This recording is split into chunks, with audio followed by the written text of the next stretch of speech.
선생님, 국채보상운동 때 외국인이 도와줬다는 얘기 들은 적 있어요. 베델이요. 그 사람 말이지. 그건 좀 다르게 봐야 해. 그는 원래 망한 사업가였어. 베델은 원래 일본에서 무역업을 하던 사람이었어.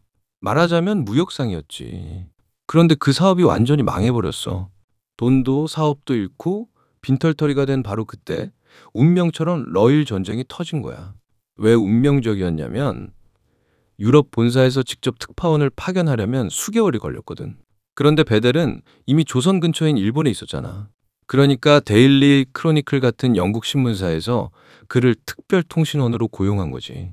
사실상 기회를 잡은 거네요? 그래, 그 기회를 잡은 베델은 그렇게 실패한 무역상에서 통신원이라는 신분으로 조선에 들어오게 돼. 일종의 임시직이나 프리랜서 같은 거였어. 전문 언론인이라고 보기엔 힘들지. 그런데 베델이 데일리 크로니클이라는 영국 신문사의 특별 통신원 자격으로 조선에 들어온 지 한 달쯤 되었을 때 경운궁. 그러니까 지금의 덕수궁에서 화재가 났어. 그게 1904년 4월의 일이야. 그 화재를 베델이 특종으로 보도했어. 한국 황궁 화재라는 제목으로 4월 16일자 오면에 실렸지. 그런데 문제는 그 보도에 사실로 확인되지 않은 내용이 있었던 거야. 어떤 내용이었길래요? 신문 보도는 항상 사실에 충실해야 하는 것이 원칙이잖아요. 베델은 기사에서 일본군이 비밀리에 방화를 저질렀다고 암시했어. 하지만 실제로는 정반대였지. 진짜 상황은 독일인 의사 리하르트 분시의 일기에 잘 나와 있어. 1904년 4월 15일 그는 이렇게 기록했어. 어젯밤 이곳 상황은 조금 불안했습니다. 황궁이 몽땅 불에 타 내려앉았습니다. 황제는 일본군과 한국군의 보호를 받으며 도서관이라는 육중한 건물로 피신했습니다. 그리고 또 오늘 저녁에는 식사가 끝난 뒤 우리가 담소하는 동안 궁중에서 불이 나서 궁궐이 몽땅 타 내려앉았다. 무서운 화재였는데 황제는 궁전에서 유일한 석조 건물인 도서관으로 피신했다. 일본인, 미국인, 영국인, 프랑스인들이 불길을 막아보려 했지만 커다란 성벽 때문에 불길이 잡히지 않았다. 그럼 베델은 일본군이 불을 껐다는 사실은 다 무시하고 오히려 방화범처럼 몰아갔다는 거네요? 그래. 그리고 그게 더 말이 안 되는 이유가 있는데 당시 대한제국에는 화재 진압 장비가 전혀 없었어. 지금 우리가 보고 있는 이 사진은 당시에 무자우라고 불렀던 수동식 인력 소방 펌프야. 이 장비가 대한제국에는 없었어. 그런데 일본은 이 장비를 갖고 있었고 실제로 1899년 6월에도 선해청 창고 화재 때 일본 군인들과 일본 상인들이 무자우를 들고 달려와서 불을 껐다는 기록이 독립신문에도 보도된 적이 있어. 일본군이 실제로 불을 끈 상황에서 아무 근거 없이 방화범으로 몰아갔으니 데일리 크로니클 본사로서도 더는 그를 신뢰할 수 없었던 거야. 그래서 결국 베델은 조선에 도착한 지 불과 한 달 만에 데일리 크로니클에서 해고된 거지. 그럼 그때부터는 베델은 어떻게 되었어요? 그는 곧 조선인들의 감정을 이용하는 신문 사업가로 변신하게 돼. 쉽게 말해서 요즘식으로 하면 국뽕 유튜버 같은 거지. 조선에 와보니 분위기가 심상치 않았어. 반일 감정, 민중의 분노, 언론의 갈증. 베델은 냄새를 맡았지. 이거구나. 사람들이 불타고 있다. 이걸 팔 수 있다. 그래서 그는 양기탁과 손을 잡아 대한매일신보를 창간해.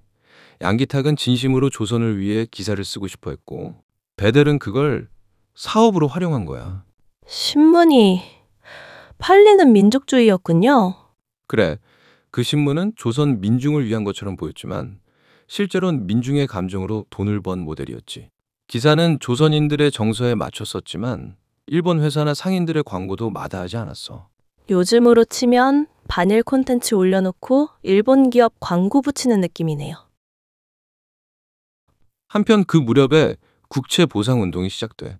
대한매일신보는 이 운동을 강하게 지지하면서 대대적으로 보도했고 사람들은 감동했지. 그래서 어떻게 됐을까? 기부금을 대한매일신보로 보냈나요? 그래.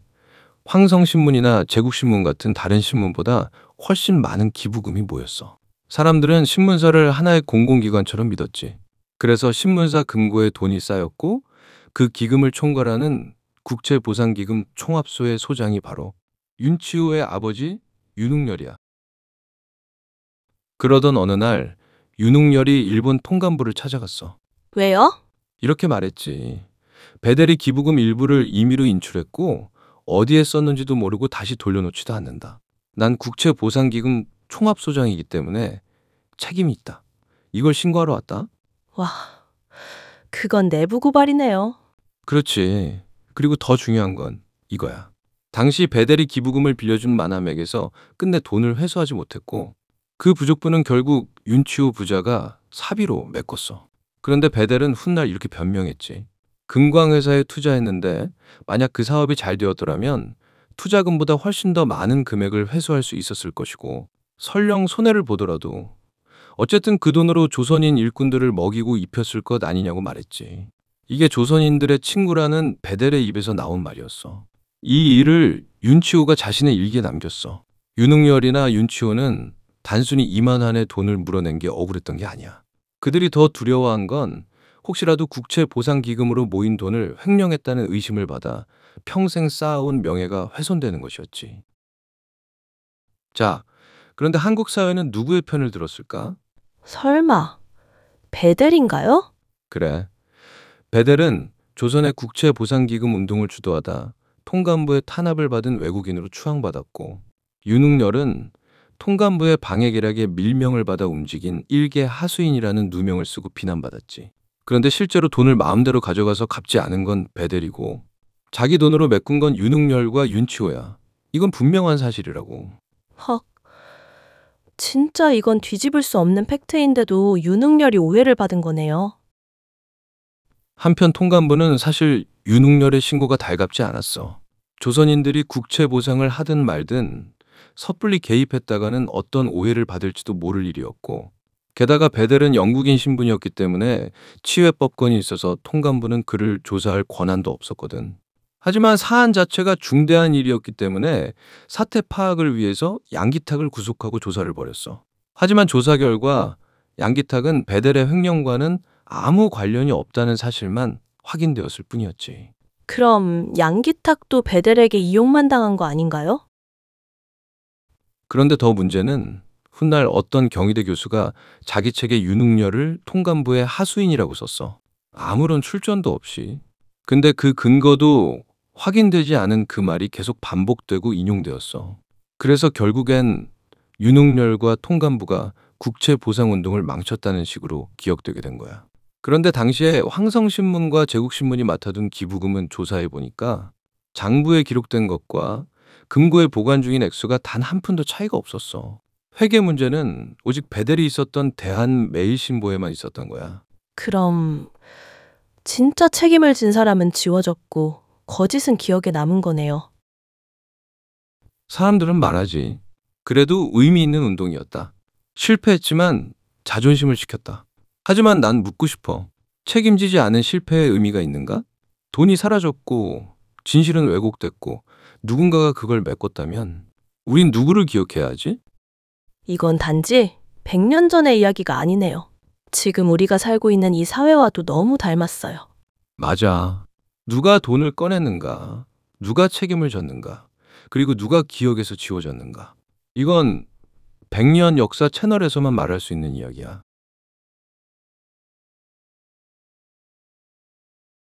국채보상기금. 조선인들은 그 돈으로 무엇을 얻었는가? 그들은 더 가난해졌고 더 서글퍼졌다. 그러나 더 현명해지지는 않았다.